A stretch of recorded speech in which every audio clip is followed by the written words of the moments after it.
Hey, folks. Hope everybody's doing great today. It's just going to be me on the show today. Joe is at an event for his daughter, unable to dial in. So I'll be your host today. Hope everyone is having a great day. It's kind of odd just talking to myself instead of talking to other folks like Joe. But we're going to get to it. And actually, this might be fun. So, Joe might not want to come back. Who knows? No, kidding. Got a few things to cover today, but let's start off by taking a quick look at where Bitcoin is today. Currently at 41,115. Trying to make a move upward. It's been in the 42 range, I believe, 41.4. Sorry about that. On a wick, but over the last 4 hours, it's made a nice green candle. Now, question is, do any of us think that that there's an opportunity that's going to continue? We don't know. Just could be another one of those bounces on the way down, but we'll see what happens. There has been some, speculation in the financial markets that the growing inflation and the coverage of that is going to mean more people piling into crypto in general, Bitcoin, etc. So we'll see what happens. We'll see what happens. Check, I'm watching the chat, dude. It's all good. Thank you. Right now, we got good news overall market conditions on that front. Excited to see that. Let's step over to some news that, not some news, a project one of our listeners sent over to me. Rent my NFT. I actually think this is actually a pretty cool concept. Real quickly. Manuel said, "Hello, mate. Hey, man." And he said, "Swing movement to 55K, dude. I hope you're right. Would like to get some exits there and run that up. So hopefully that's the case. But thanks for listening and being here, man. Appreciate it. So rent my NFT. Why would you want to rent your NFT? Well, this is actually based on the concept of guilds. Guilds are what were set up for originally Axie Infinity and are now being used in other games where there is an upfront cost to getting started in the game in order to earn money. You've got to buy an NFT in order to play the game. And in the case of Axie Infinity, I believe it's 2 or 3 NFTs, and I think they run anywhere from a few $100 up to thousands of dollars for more capabilities and more powers for the NFT. So the idea behind this is that it becomes a platform that allows people to actually make NFTs available that they have for players in the games to utilize if they're not playing the game. So I would assume that the idea is that it gives you the opportunity to level up, acquire other NFTs that have the same capabilities of the one you are renting, and then return it. So it's actually a pretty cool model. Now, my only question in my head was, as I was looking at this, is if you've got a model that's built around guilds and the upfront costs, projects like Steppen have upfront costs as well, where you have to buy NFT-based shoes, I believe, in order to race and use the platform. If those start to go away because less and less people want to invest up front for the NFTs, well, then does this harm the business model of the project? And I think the answer to that question is no, because even in games where you don't have to pay up front, you can potentially earn higher value, more competitive NFTs that you can use in those games to advance and to earn more.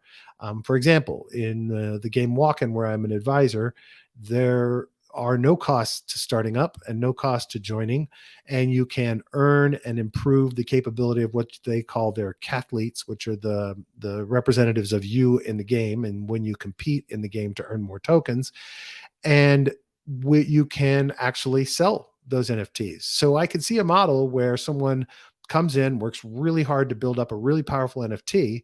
And then instead of playing the game all the time to earn tokens, sitting back and creating a passive revenue stream for themselves where people can rent their NFT, boost themselves, may breed with other NFTs to create more powerful NFTs. And then once they have the NFTs that they want out of having played the game using that NFT and breeding new characters, they can then stop renting the NFT. So I do think there's a huge amount of potential. The other thing is other games that start to add NFT capabilities to it. Really some cool potential there. So the site is rentmynft.xyz. If you want to take a look at it, I will have it in the show notes. The one thing I haven't looked at yet on this platform that sounded very interesting and captivating was, where is it? They have a rent farming program. So the rent farming program, it says your rental deposit earns yields for you. Rent once, earn ETH forever through unique rent farming program. They give out 50% of the platform's revenue to token stakers and liquidity providers. So there must be some model that when you first sign up to rent, there is a way for you to continue farming off the value that you provided to the protocol, which I haven't taken a deep enough dive into this thing to know exactly how that works. But anything that's paying out ETH in the form of income is a great thing. And it's also a great incentive for getting involved in projects. I had some discussions on Twitter today about, the fact that more and more projects are going to have to start providing a revenue stream. If they don't start providing revenue streams, people are going to go to the ones that do. And that's whether that's play to earn or DeFi or whatever. Just holding a governance token is not going to be enough for people. Being able to vote is probably not going to stay to be enough for people. There will be a cohort of folks that will stay in governance because they believe in the future vision of a project strongly enough that they want to take part in it. And they also may have a lot of tokens they hold and they think the overall value of the tokens will go up. But I do think we'll see more and more projects really trying to work hard on building out revenue streams, and something that's paying out Ethereum to users could be incredibly powerful, and also provides revenue for the people that have NFTs in the system because of the people that are renting from them. So lots of good potential there. Let me see. Chuck's made a couple of comments. Let's see what he had to say today. He said, this will be challenged to do when platforms start to tie specific game accounts to NFTs. Transferring, loaning the NFT would grant access to a single account, not what players want to see. And I suspect games and other platforms that use NFTs for access control licenses will just code around the shared NFT model in a way that disincentivizes NFT owners from renting and sharing. Chuck, I think that will happen, but I actually think that in terms of transference of NFTs, it's going to be difficult because a lot of NFTs will be game specific, right? Or the developers will block the ability to utilize other NFTs in game. But there are more and more. I was just looking at a platform the other day that's meant for being a gateway between those. There are more and more of these things happening. I will also say that a lot of the big play to earn games actually encourage the guilds. So guilds that are utilizing this and helping people so a guild works like this, but without Rent My NFT. Investors come in and they say, you want to play this game and earn, I'm going to pay for your NFTs that you need to start earning. And you're going to give me back, say, 10% of all revenue that you generate as a player in that game. Sometimes they're time limited, sometimes they're not. And this is done via smart contracts. It can be tracked because the players are actually on the chain. And so there are projects that actually will encourage this. And the idea here is that the more they encourage people to do things like this, the more people that'll be able to participate, the more players they get, the more NFTs that get minted, the faster the marketplace grows, et cetera. So yeah, Chuck, there will be people that try to be proprietary, but I think that a significant number of folks will actually not try to keep it to one account and will encourage these types of things. But we'll see. Right now, that is possible. Axie Infinity and some of the other games multiple people can take and transfer an NFT. Walk-in will allow people to transfer NFTs. That's kind of a core component of the physics of the game. So Chuck said, selling you my sword of 1,000 truths is fine. Loaning you my NFT so you can have access to the game is probably not going to happen for long. I'm going to have to disagree with you on this one. I actually think that a financial model that gets people engaged, allows them to build up their own NFTs and breed new NFTs and create revenue for the platform will probably be encouraged by a lot of them, but others won't. Others will be proprietary and try to operate the way games operate today, but we'll see what happens. Anyway, I do like the concept of this project for those cases where renting the NFT is a powerful option. And so we'll hopefully see them succeed. If more and more projects stop charging up front, it'll reduce the opportunities for a project like that. But we'll see. We'll see what happens. For now, I think they have something to tap into. Unfortunately, Axie Infinity is having some issues, but that's the way it is. So that brings up, let's bring up Axie Infinity a little bit. So really good article over in Cointelegraph today about the post exploit and what's been happening. They talk a lot about what we talked about last week, which is that the guys at Ronin and Axie Infinity are working really hard to secure the platform, that there are still issues with bridging and getting out, that you can't do that, that they've provided other ways to get in and out. But one of the things that they talked about in this piece is what the hacker is trying to do with the money. And we talk about this quite a bit, the fact that right now, hacking or exploiting a protocol is one thing. Getting the money out to, your bank or your pocket, that's a much more difficult thing because transparency, everything can be seen on the blockchain, right? So, and the other problem is even utilizing things like Tornado Cash to mix your tokens and hide them, you need to have a long time horizon. Like if you've got $540 or $650 million, the time it's going to take you to launder that through a Tornado Cash or another mixer is going to be pretty significant. It's going to be take you a very long time to get it out. And as we've seen, there are now some analyst firms that are able to track some of these. But it was really interesting to kind of see the process they've gone through. In this case, this hacker has not communicated whatsoever with Ronin or with Axie Infinity, at least not what they've disclosed. So they've made attempts to convert it from USDC to ETH, and they have moved tokens into Tornado, but they have not successfully laundered everything that's there, not even close to it.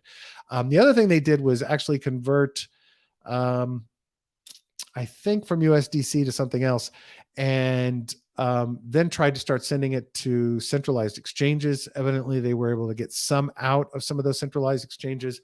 But at the end of the day, they can only mess with centralized exchanges that don't have KYC and centralized exchanges that are not part of kind of the collective of centralized exchanges that will block and lock up wallets. But it's certainly a way for them to get their money out. The question for me is, okay, so you get them onto the exchange. Are you pushing them back out to another wallet now? Because essentially by moving them through the exchange, doing a couple of trades, you have laundered them, because exchange wallets are a little more difficult to track than the actual trades, than things that happen on chain at dexes, etc. So that may be the way they're able to launder some, but they will also draw attention if the amounts are too large. Anyway, I found it very interesting. I think that one of the things that's going to continue to happen here is that more and more people doing exploits and hacking are going to become more like bug bounty members, right? They're going to end up taking a 10% cut of whatever they exploited and returning the rest, because it's not worth it trying to launder the money. And if the projects are basically handing over the 10% like a bug bounty, then those funds are probably not going to be locked up, because nobody wants to lock up the funds of somebody who agreed to a deal and have them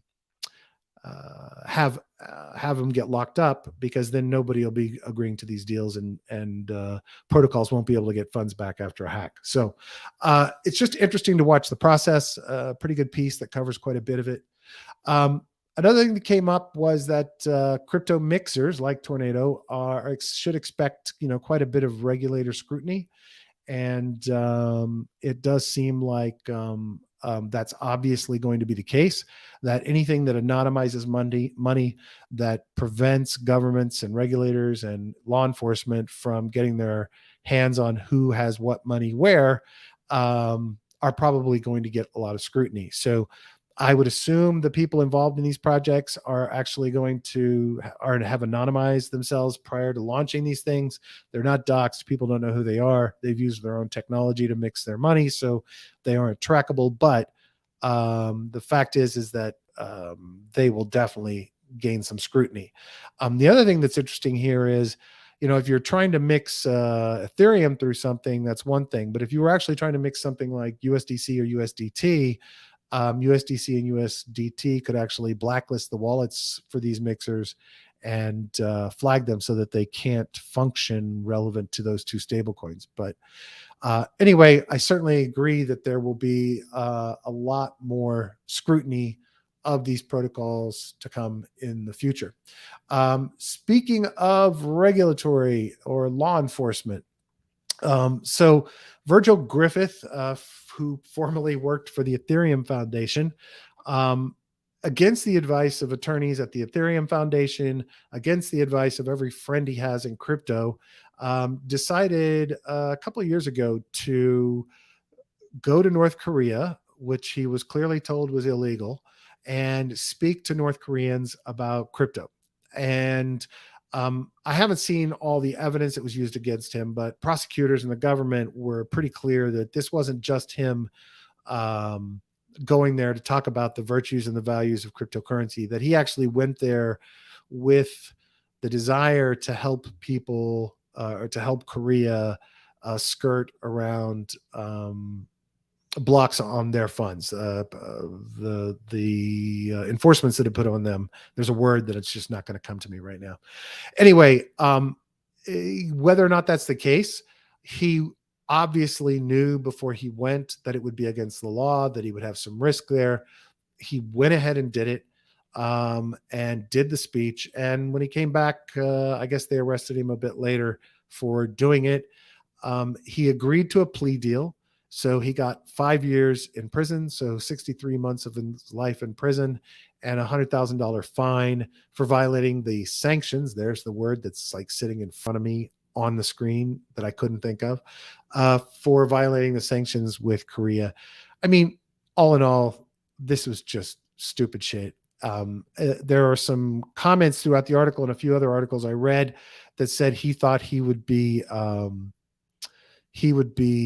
lauded as a hero of the cryptocurrency community for kind of embracing money freedom and helping to circumvent the sanctions. I don't know how much truth there is to that, but the fact is that he really he really screwed the pooch. Like, dude, it's like, seriously, there is absolutely zero need for him to have done this. There was nothing to be gained from it. I guess he felt like it was some ethical triumph for him, but the judge thought that he really wasn't regretful of having committed the crime.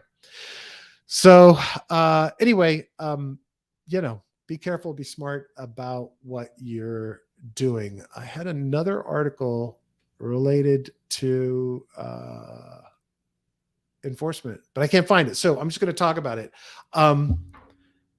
The SEC case with XRP is getting more and more interesting. Evidently, a whistleblowing investigative organization, all of the members of the team, I was checking them out yesterday, used to work for Senator Grassley. I don't know if they have any affiliation with XRP, but they actually, through a Freedom of Information Act, uncovered information that the former chair of the SEC, the guy who basically announced in a speech that Ethereum was not going to be considered a security and gave the reasons for that, was warned multiple times about interacting with his ex-law firm, who I believe were the attorneys for the Ethereum Foundation. The law firm was the attorneys for the Ethereum Foundation, that it would be a conflict of interest explicitly based upon the XRP case, and he continued to do so. Continued to the point, and one of the reasons they warned him against that was because he still had a financial interest in the firm. And so essentially, the Ethereum Foundation, being represented by that firm, put him in direct conflict of interest with being heading up an organization going after XRP, while giving Ethereum a pass on being a security. So that was some interesting news. In addition, there were some rulings evidently over the last 2 days by the court that basically stated that some objections that the government had to access to emails was going to be overruled by him, and he was going to allow the evidence in. So it continues to look like XRP is really doing a phenomenal job on the legal front, taking on the SEC. We'll see where all of that ends up. It gets really interesting and messy when you think about the fact of kind of the Ethereum Foundation attorneys being tied to the SEC chair at the time, and whether or not that ends up being a problem later on. Also be interesting to see if that gentleman faces any scrutiny from a regulatory perspective for continuing to violate kind of the conflicts of interest that were pointed out to him by the legal team within the SEC. So all in all, it's all messy. They all seem to interact and work together. It's all just kind of crazy, but I found that interesting. There was, I need to find one other article while we're talking, kind of about the incestuous nature or the way that government organizations are functioning. You know what? I'll come back to that in a minute if I have some more time. All right. So notice this tweet by Delphi Digital. They do awesome research work, great resource for information and research around chains, around protocols and projects. And I hadn't really taken a deep look. We talked about this briefly a couple of weeks ago, but Celestia is a new blockchain, a layer one, but it's actually a modular blockchain.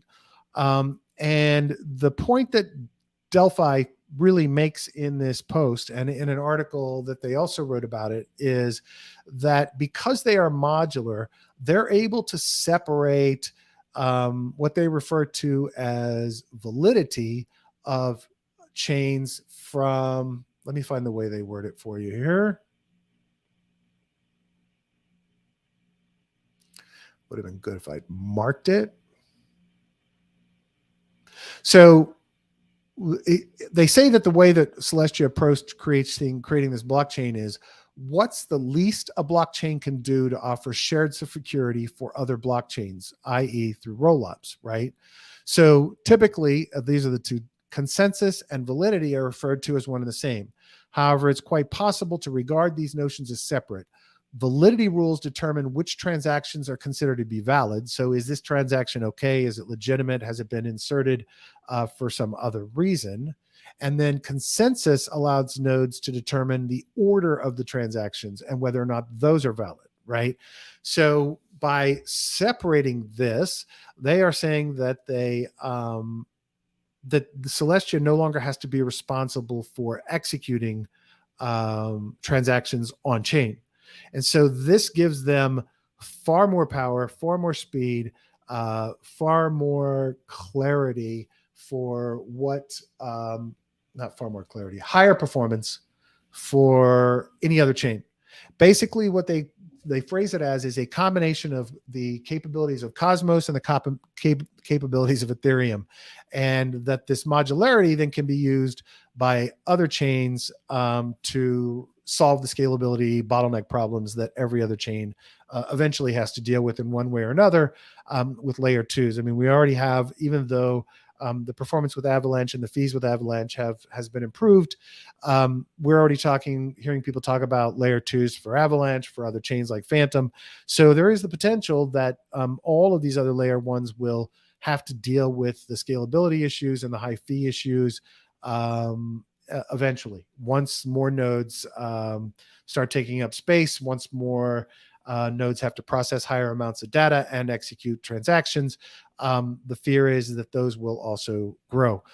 Anyway, Celestia looks like a really powerful option. It'll be interesting to see how they integrate with and work with other protocols.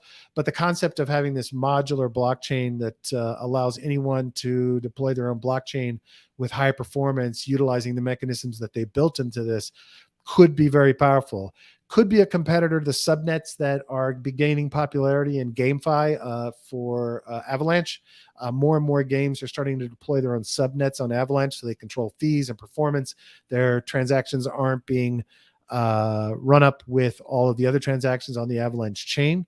This could theoretically be a competitor to it while giving better performance, better scalability, and a better offering for other games or projects that want to create their own blockchains. Anyway, really cool concept. I'm going to dive even more into this as they get further along, but certainly cool to see something like that happening. Let me see if I had anything else that we had to talk about today. Oh, yeah. There's the other regulatory thing I wanted to talk about. Celsius, which has been providing returns for lending, etc., for quite a while now to anyone that wanted to come in. They are a centralized exchange organization, financial services company, whatever you want to call it, focused on crypto. They have KYC, they have AML, they have all the regulatory compliance. They just announced yesterday that as of Friday, only accredited investors, verified accredited investors, were going to be able to play on Celsius. So I saw a tweet that I retweeted that made this point really powerfully, right? This system that we live in financially in the United States is meant to help wealthy people get wealthier and help poor people stay poor. Because whereas before Celsius was a place where people that make 40,000 or 60,000 or 80,000 or 20,000 who had extra money could come in and earn some decent, 10, 12, whatever it is, percent APYs, they can no longer do that. The only people that can come in here and earn APYs now on Celsius are people that already have money and are already making a lot of money. And frankly, it's one of the things I've talked about quite a bit, is that this idea that accredited investors are somehow smarter about how to invest their money is just silly. And crypto is going to make it painfully obvious, and is making it painfully obvious, and DeFi is making it painfully obvious, that getting permission from the government to be considered informed enough or smart enough to manage your own money is just a ridiculous concept. This idea of, for me, that we need a nanny state to tell me whether or not I can invest my money in a protocol or in a financial transaction is just ridiculous. I understand that there is some need for education. I'm absolutely all for it. I would even be okay with a certification program, something that would allow people to take a course, understand the fundamentals of investing, understand the fundamentals of how money works, understand the fundamentals of DeFi and crypto and all those things. And that if they don't get certified, they don't get the ability or the authorization to trade on exchanges that want to comply with that kind of a certification.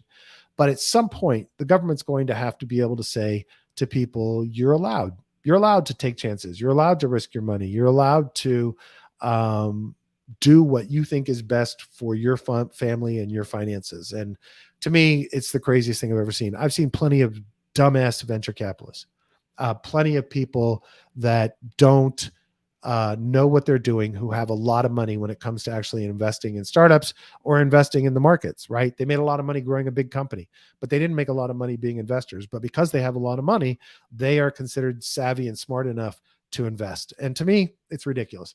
The fact is that there are incredibly smart people who are teachers, who have low wage jobs, who love the jobs they do, but are smart enough to figure out how to take care of themselves financially. And so to me, it's just kind of despicable that we don't do that. So Yes, and Chuck's correct. It is not the fault of Celsius. It's the fault of the government.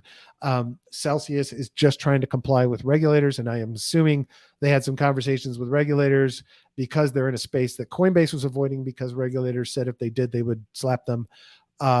They've realized that their entire business model of allowing anyone to invest here is probably going to get them in trouble down the line. I would expect we'll see similar things from Binance and others that offer easy to use, APY based investment protocols. What else did Chuck say? The accredited investor thing is a symptom of the SEC and others not having properly addressed the regulations of the crypto world. Celsius did the math, decided it was easier for them to get rid of the regulatory uncertainty. Yeah, absolutely. Look, I think they probably are also going to be charged, right? I would assume part of this is that the SEC came knocking and said, look, we're not letting Coinbase play. You can't play here either unless you only take accredited investors. But by the way, for the last year or 2 years or however long they've been at it, you've been violating the regulations. And so you are going to be paying us a fine. My assumption would be we'll see an announcement of that sometime in the future. But it's time for regulation in the United States to catch up, because we are going to continually see a loss of talent and a loss of innovation in this country because people just don't want to take the chance, right? Just saw the other day, Portugal was reiterating that there are no taxes there, no capital gains, etc. Looked at their gold visa program. Requires about a $500,000 investment in the country, but you only have to live there 7 days a year. You have the freedom to travel anywhere in Europe. And after 5 years, you can become a citizen of the country. So anyway, there are options out there for people that want to innovate and don't want to do it inside the United States. So we'll see what happens. I think Joe brought this up the other day, but just saw the article that Polygon is committing to going carbon neutral in 2022. Hopefully that's not going to be too difficult for them to do because they are a proof of stake network. And I love seeing them do this. Look, at the end of the day, the environmental argument's not going to go away. Do I think it's ridiculous? Yeah, I do. I actually think that profit drives innovation. And the only way we're going to drive the improvement of climate is two ways. First of all, we have to embrace nuclear energy, which is just ludicrous that we haven't. It's the best way forward for addressing climate change. The second, and the technology is advancing dramatically, and the US is going to get left behind there again. But secondarily, a profit motive for mining, I believe, actually creates more innovative forms of green energy. Now, that's not something that happens overnight. And Bitcoin is not going to stop being a proof of work chain. Neither is Ethereum Classic and others.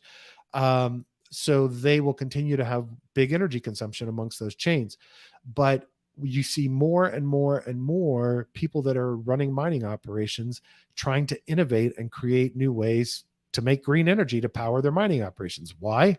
Because if they don't have to pay for the electricity and they can be green, then they make more money. And at the end of the day, that's the kind of profit I think can drive innovation in a space, and that can drive innovation as it comes to energy and as that relates to climate change and everything else. So, but I think we'll see a lot more chains doing this. Ethereum is touting big time that, it'll be a 99.9% reduction in energy use when the merge and version 2 happen. And I certainly am happy that we have chains that are making a concerted effort to reduce their carbon footprint. But at the same time, I also think that profit is an awesome motivator for innovation. So let me see if I've got anything else or if it's going to be a brief half-hour show day, boys and girls. Chris Dixon seems to be on a PR run. He's everywhere in every publication I look at. He is A16Z's crypto guy. Evidently, he's turned 350 million into 6 billion as of last year. Pretty fucking good track record. So I got to admit, it's impressive, very impressive. I follow him. I have notifications on for him because he writes a lot of great insights, and I think he can, be very valuable to the space. One more thing I'll quickly want to talk about. I had somebody reach out to me today that's working in a project, and the project is has some interesting approaches to an existing space in the crypto world, but it is currently majorly undervalued, has a very small TVL, has a strong team, has a smallish community, but has some potential and has the ability to potentially grow. But one of the things I've been talking about a lot to projects that I talk to and advise is we are no longer in the area of copy pasta and anybody will come throw money into your protocol, right? I mean, there will still be some of that, and there will still be scams, and there will still be people that claim innovation and uniqueness and differentiators, but they are not going to be around forever, because the more we are sitting in a bull market, the more people are going to be scrutinizing and doing due diligence on the investments that they make. And people are going to be more concerned about the security and exploitability of the protocols they're investing in. This project happened to be in the space of bridging. And so one of the comments I made to them is that you are going to be running into more reluctance because of all of the exploits that have happened on bridges over the last several weeks. And so it's going to be very difficult for a small brand without a name to compete against the really big guys in the space. And one of the things they pointed out to me was that currently the bridge market cap, I guess, is like, or market value is like 23.9 billion right now, which is obviously, getting a small slice of that is a lot of friggin' money. But, $2 billion business at 10% of a market share is not a bad thing. But the problem is that you've got to give people the assurances that you're doing something differently. If you're just the standard way that all bridges have worked, then there are big players like Multichain and others that are going to dominate. But anyway, we got into a conversation about how to get attention, how to get market share. They have very limited budget right now, very limited team. And so I started talking about the fact that, number one, their website needed more emphasis on differentiation. Why are you better? What are you going to do for me? So if you're thinking about launching a project, you need to always keep in mind that everything is just about me, right? It's about each of us individually. We are all inherently selfish. We all want our needs met. We all want places that we put money to make our lives better in some way or to entertain us, whatever the motivation is be. But you've got to differentiate. You've got to show me why what you do, and me taking the hassle and risk of putting my money in what you created will be of value to me. So their website lacked a lot of that kind of information. It didn't differentiate them from others. It didn't reassure me completely on security and safety. And it didn't make it clear what my interests were. So that's just my little rant today about, if you're starting a project of some kind, it doesn't matter if it's in crypto or not, but it's even more difficult in crypto, then you really need to work on differentiation in your messaging. You really need to work on orienting all of the language on your website and in your materials to me as the user, what's in it for me. You need to make sure that I don't have to read all your documentation to understand what you do and how to use your platform. So user experience, user interface, all of those things have to be significantly improved across the board in all of DeFi. And then finally, the last point I made to him was that last 2 points I made to him was, one, continue to try to grow your community, to get evangelists out in the space talking about why your product is great, but make sure they understand why it's great and why it's better than the rest. And then number two is business development. Everything in DeFi is partnering, right? If you want to gain attention, if you want to become taken seriously, then partnering with other protocols that have an audience and a base audience will get you more attention. It will get you more users looking at you. So if you integrate with other protocols, then you are going to get the attention of their user base. You're going to get the attention of the people that follow them and you on Twitter. It's going to make people feel like this is more legitimate, that you're part of the ecosystem. And that would be probably the primary thing after messaging that I would focus on is, who can I do deals with? Who can I integrate my project with? How can I make it a direct integration with existing protocols so they don't have to do anything and users can just click a button to bridge funds? How can I make it easier for other projects to integrate? Now, something smart that they were doing was focusing on some of the smaller blockchains first, right?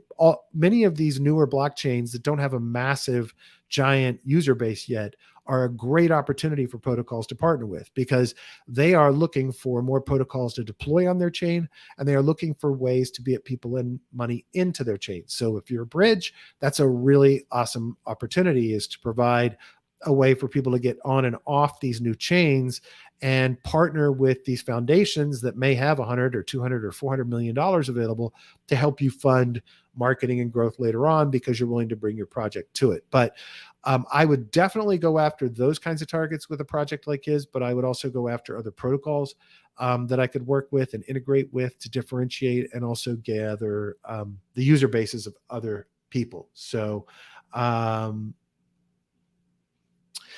Chuck wants me to load up MI charts. Let me see if I can get it loaded up while we're talking, Chuck. Anyway, so that was just some basic advice. What I'm seeing as I talk to founders on projects that I advise. And listen, I'm always happy to give some one-off advice. So don't hesitate to DM me on Twitter or Telegram at B05Crypto if you'd like somebody to take a look at something or provide a critique or give you some thoughts back about what you're creating.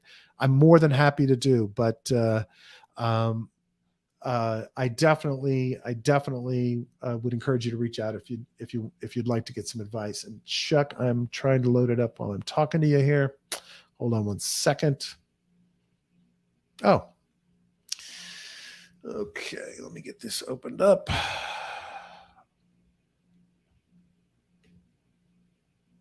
Oh, I'm getting booted out.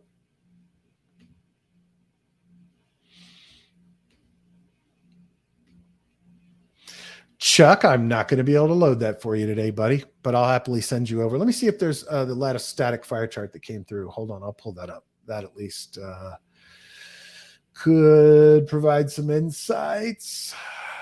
Hold on. Here we go. All right, let me get this up for people to see. Let's see what we got. All right, let me save this down. Show and Finder.